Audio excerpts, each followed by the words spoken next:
वृंदावन की एक संकरी गली में ठाकुर जी के एक मंदिर के बाहर भंडारा लगा था। चारों ओर भीड़ थी। कोई खीर ले रहा था, कोई पकोड़े, तो कोई समोसे से थाली भर रहा था। उसी भीड़ में एक वृद्ध संत खड़े थे। वे एक कोने में खड़े होकर सब कुछ शांत भाव से देख रहे थे।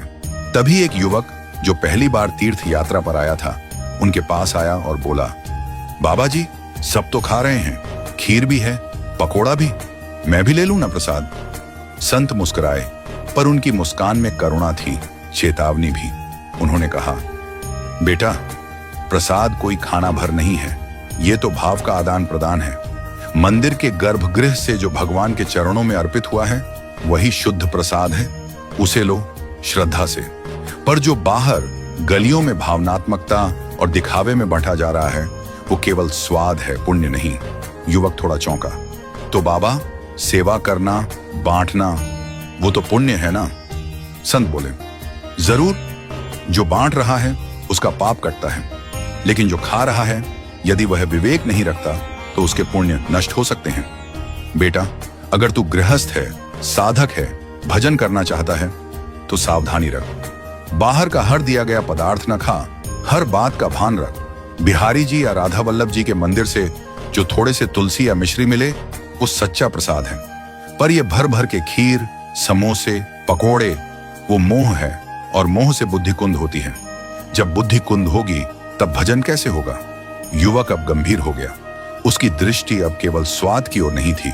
अब वह सोचने लगा, क्या मेरा लिया हुआ मेरा ही पुण्य खा रहा है?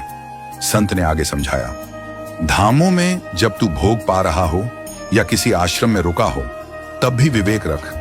केवल उतना ले जितना वास्तव में आवश्यकता हो, और याद रख, कहीं भी फ्री में पानी भी मिले तो उसके बदले कुछ अर्पण कर देना। 2 रुपए भी रख दोगे तो अच्छा है।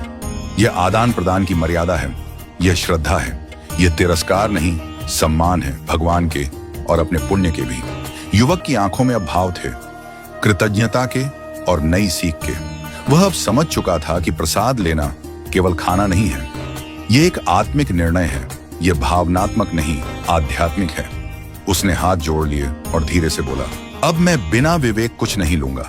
जहां ठाकुर जी की सेवा हो वहीं झुकूंगा, वहीं लूंगा, बाकी कहीं भी। चाहे 100 रुपए का स्वाद मिल जाए, मैं अपने हजारों पुण्य नहीं खोऊंगा।